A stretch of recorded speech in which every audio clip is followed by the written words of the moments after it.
రాఘవా, భోంచేద్దాం రారా.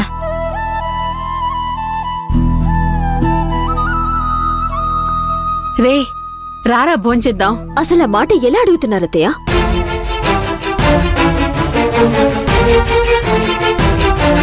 భోజనానికి రారా అని అడగడం కూడా తప్పేనా నీ దృష్టిలో?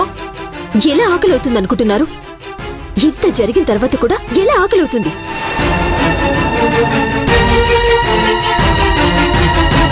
కష్టపడి ఒక మంచి దారి వెతికి అందరం సంతోషంగా ఉందామని మా ప్రయత్నం ఏం చేస్తే మీరు బాగుపడటం మాకిష్టం లేదు, మీతో ఉండటం మాకు అవసరం లేదు అని వాళ్ళ పాటికి వాళ్ళు వెళ్ళిపోయారు.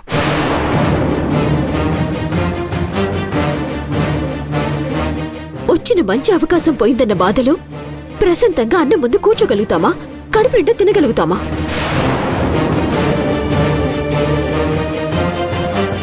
మా వల్లైతే కాదు. మీకు ఆకలేస్తే మీరు వెళ్ళి తినండి. బావా రా వెళ్దాం. పది బావా.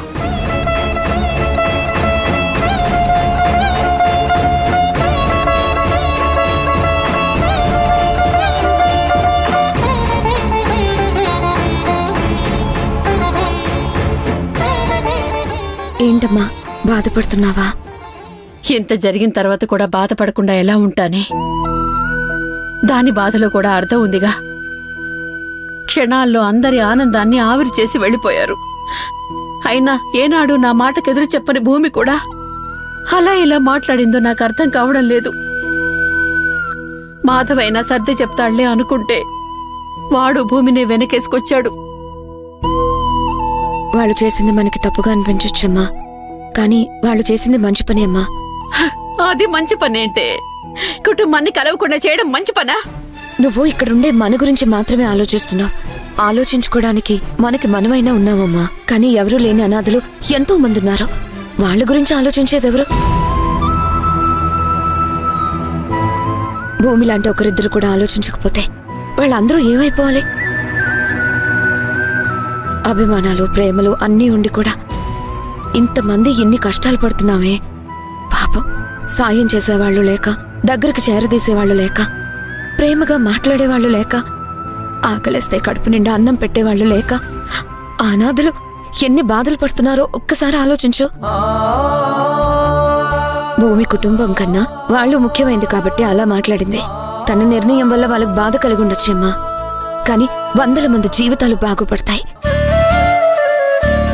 వాళ్ళు చేసింది తప్పు కాదమ్మా. మనిషిగా సాటి మనిషి గురించి ఆలోచిస్తున్నారు. అలాంటి వాళ్ళు నీ కొడుకు కోడలైనందుకు నువ్వు సంతోషపడాలి. అంటే బయట వాళ్ల గురించి ఆలోచించేవాళ్ళు మన గురించి కూడా ఆలోచించాలిగా. మన గురించి ఆలోచించడానికి మనం ఉన్నాం కదమ్మా. వాళ్ళ గురించి ఆలోచించడానికి ఎవ్వరూ లేరు. అందుకే భూమి, మాధవ్ వాళ్ళ గురించి ఆలోచించారు. మనం మంచి చేయలేకపోయినా మన తరపున వాళ్ళు చేస్తున్న మంచికి ఆ దేవుడు ఖచ్చితంగా మనందరినీ మంచిగా చూస్తాడు. నువ్వేం భయపడకమ్మా. ఏం మంచిగా చూడటమో ఏమోనే. రోజు రోజుకి పరిస్థితులు మారిపోతున్నాయి, మాటలు మారిపోతున్నాయి, మనుషులు మారిపోతున్నారే. ఇలా మారిన వాళ్ళు అలా మారే అవకాశం కూడా ఉంటుంది మా. నువ్వేం బాధపడకమ్మా.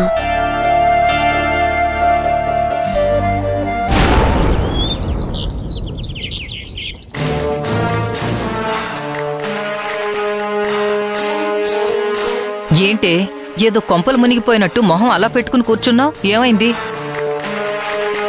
కొంపలు మునిగిపోయాయి, నీకేం తెలుసు? 100 కోట్ల డీల్ క్యాన్సిల్ చేసింది. అది ఇస్తామన్న ఇంటి డాక్యుమెంట్స్ పోయాయి. ఆ భూమి మన ఆనందాన్ని నాశనం చేయడానికి వచ్చిందమ్మా.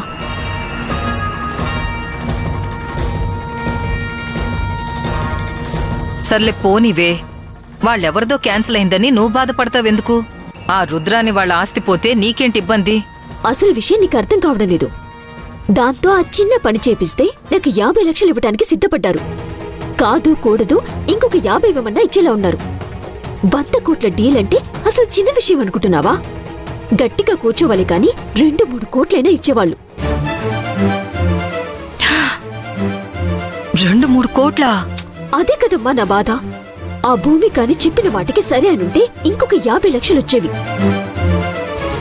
మొన్న చేపించుకున్నట్టు ఇంకొక నెక్లెస్ చేపించుకునేదాన్ని. సర్లే పోయిన దాని గురించి బాధపడి ప్రయోజనం ఏముంది? బాధపడకుండా ఎలా ఉండగలనమ్మా? రూపాయి 2 రూపాయల 50 లక్షలు ఆస్తికి ఆస్తి దక్కేది, పైగా కమిషన్ వచ్చేది. ఇలాంటి విషయాల్లో వాళ్లతో కలిసుంటే మనకి డబ్బులే డబ్బులమ్మా. నా ఆశల మీద నీళ్లు కాదు బురద చల్లింది.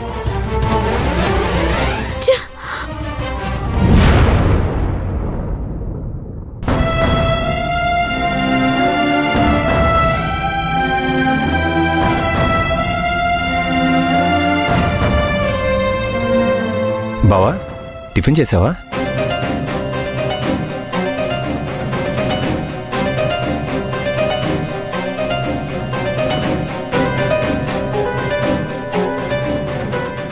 ఏంటి బావా, అడుగుతున్నా ఏం మాట్లాడకుండా అటు తిరిగి నిలబడ్డావు?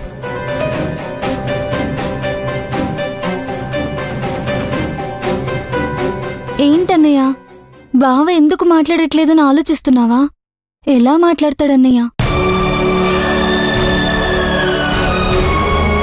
ఇప్పుడు ఏమైందమ్మా? నువ్వు చేస్తున్న పనులు అలా ఉన్నాయన్నయ్య. నీకు అర్థమవుతుందో లేదో మాకు తెలీదు, కానీ మాకు అర్థమవుతుంది. నేనేం చేశానమ్మా? ఏం చేశానని ఎలా అడుగుతున్నావన్నయ్య? ఇంట్లో ఉండాల్సిన అక్క ఇంటి ముందుంది, అది నీ వల్ల కాదా? రాత్రి పగలు బయటే ఉన్నా లోపలికి రాక్ కానీ ఒక్క మాట కూడా అనలేదు. ఇది ఎంతవరకు కరెక్టో నువ్వే ఆలోచించన్నయ్యా. నీకు నచ్చని పని అక్కేదో చేసింది, అందుకని వద్దనుకుంటామా వదిలేసుకుంటామా? చిన్నన్నయ్య అంటే ఇంటికి దూరం అయిపోయినా ఏదో ఒక పని చేసుకుని తన బ్రతుకు తను బ్రతుకుతున్నాడు. కానీ అక్క ఏం చేయాలి, ఎక్కడికి వెళ్ళాలి? ఇంకా మనమంటే ప్రేమ ఉంది కాబట్టి మనతోనే బ్రతకాలి అనుకుంటుంది. బావొచ్చి రా మన ఇంటికి వెళ్దామన్నా కూడా రాను, నేను నా తమ్ముడి దగ్గరే ఉండిపోతాను అని ఉండిపోయింది. తను చేసే పనుల్లో మన మీద ప్రేమే కనిపిస్తుంది, కానీ ఎక్కడైనా స్వార్థం కనిపిస్తుందా అన్నయ్య? నేను పిలిస్తేనే అక్క లోపలికి రావాలని ఏముందమ్మా? అక్క లోపలికొస్తే నేను కాదంటానా? రావాలి అని తనకే ఉంటుందన్నయ్య, కానీ నా తమ్ముడు వద్దన్న తర్వాత లోపలికి అడుగు పెడితే నా తమ్ముడికి ఏం విలువ అని బయట ఆగిపోయింది. అక్కడ కూడా నీకే విలువిచ్చిందన్నయ్య, అది నీకు అర్థమవుతుందన్నయ్య? ఇప్పటికే చాలా ఆలస్యం చేసావన్నయ్య. నీకు నేను సలహా చెప్పటం లేదు, పరిస్థితి చెప్తున్నాను. పిలువన్నయ్య. బావ వచ్చిన తర్వాత కూడా అక్కలా బయట ఉండడం కరెక్ట్ కాదు. పిలవడమ్మా.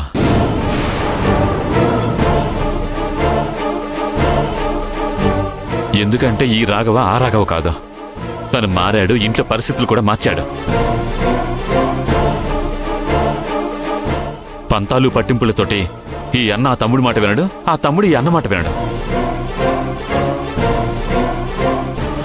నీది తప్పంటే నీది తప్పంటూ లేనిపోని ఈగోసిపోతున్నారు.